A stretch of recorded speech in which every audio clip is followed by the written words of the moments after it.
Assalamualaikum warahmatullahi wabarakatuh. Sebelumnya, saya memperkenalkan diri. Saya Kapten Laut Laut Dani Setio Purwarno, mahasiswa STTAL dari Prodi Teknik Manajemen Industri, Angkatan 41.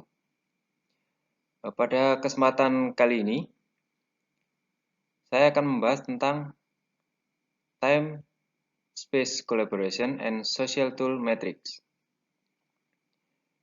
di mana bahasan ini saya ambil dari referensi buku Manajemen Information System karangan Kenneth J. Loudon dan Jane P. Loudon di halaman 67.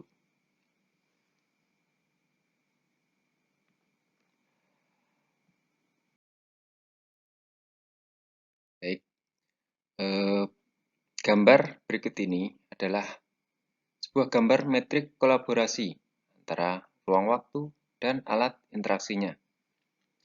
Bisa kita lihat pada gambar ini, untuk bagian atas ada same time dan different time, di mana dua kolom tersebut merupakan kolom waktu, dan di bagian kiri bisa kita lihat ada different place dan same place, di mana kedua baris tersebut merupakan baris untuk tempat dalam metrik kolaborasi ruang waktu.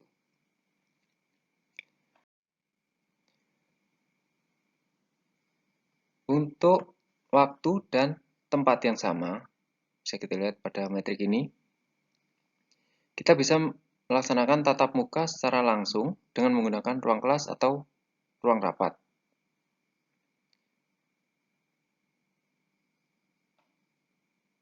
Sedangkan untuk waktu yang sama, namun tempatnya berbeda, kita bisa melaksanakan interaksi jarak jauh dengan menggunakan video conference ataupun instant message.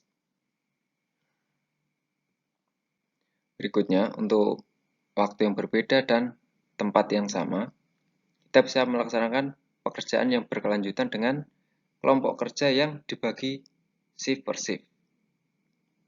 Sebagai contohnya. Berikutnya, untuk waktu dan tempat yang berbeda, kita bisa melaksanakan komunikasi dan koordinasi dengan menggunakan bulletin board, email, workflow, dan sebagainya.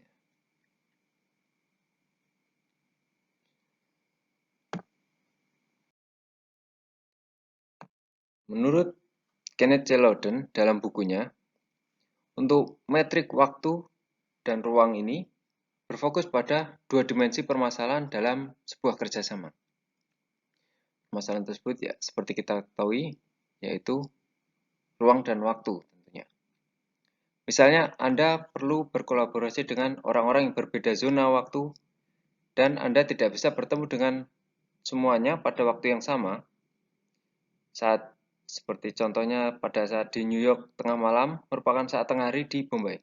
Jadi ini akan menyulitkan untuk mengadakan video conference karena otomatis orang-orang yang di New York sedang istirahat pada saat tengah malam. Waktu jelas menjadi penghalang untuk kerjasama dalam skala global. Tempat atau lokasi juga menghambat kerjasama dalam skala global, atau bahkan perusahaan nasional dan daerah. Mengumpulkan orang untuk bertemu secara langsung menjadi sulit karena perusahaan yang menyebar, biaya perjalanan, dan keterbatasan waktu dari manajer. Untuk teknologi kolaborasi yang saya jelaskan sesuai gambar metrik di atas, merupakan cara untuk mengatasi keterbatasan ruang dan waktu. Jadi, dengan menggunakan kerangka waktu dan ruang seperti di atas, akan membantu Anda memilih alat kerjasama dan kerja tim yang tepat untuk perusahaan Anda.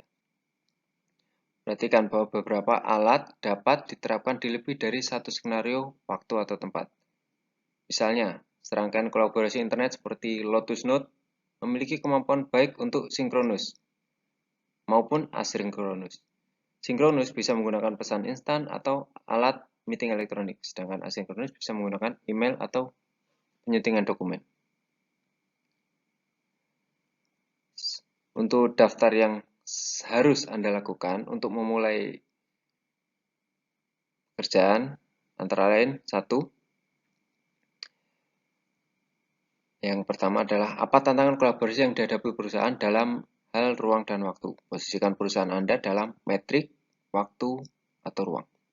Perusahaan Anda dapat menempatkan lebih banyak dari satu sel dalam metrik. Alat kerjasama yang berbeda akan dibutuhkan untuk masing-masing situasi. Yang kedua, di dalam setiap sel metrik lokasi perusahaan Anda, tantangan yang dihadapi adalah jenis solusi apa yang tersedia. Jadi, buatlah daftar produk vendor. Yang berikutnya, yang ketiga, analisis masing-masing produk dalam hal biaya dan manfaatnya bagi perusahaan Anda. Pastikan untuk memasukkan biaya pelatihan dalam perkiraan biaya Anda dan biaya yang melibatkan sistem informasi di departemen Anda jika diperlukan.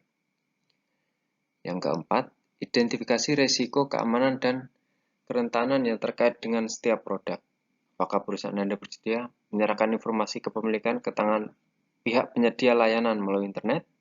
Apakah perusahaan Anda bersedia mengambil risiko operasi yang penting ini masuk ke dalam sistem yang dikendalikan oleh perusahaan lain? Apa risiko keuangan berkaitan dengan vendor Anda? Apakah mereka akan berada di sini dalam 3-5 tahun? Apa risikonya jika beralih ke vendor yang lain ketika vendor yang dipakai oleh perusahaan gagal? Untuk yang kelima, carilah bantuan dari pengguna yang berpotensi untuk mengidentifikasi masalah implementasi dan pelatihan. Beberapa dari alat ini lebih mudah digunakan daripada yang lain. Yang keenam dan terakhir, tentukan kandidat pilihan alat yang akan Anda gunakan dan undang vendor untuk membuat presentasi. Jika Anda mengikuti 6 langkah ini, Anda seharusnya dan pasti bisa berinvestasi menggunakan perangkat lunak kolaborasi yang tepat untuk perusahaan Anda dengan harga yang Anda mampu dan dalam toleransi risiko Anda. Mungkin demikian yang bisa saya sampaikan pada kesempatan kali ini, yang bisa saya jelaskan dari gambar metrik kolaborasi ruang dan waktu beserta alat interaksinya. Semoga bermanfaat dan menambah wawasan kita semua. Sekian dari saya. Wassalamualaikum warahmatullahi wabarakatuh.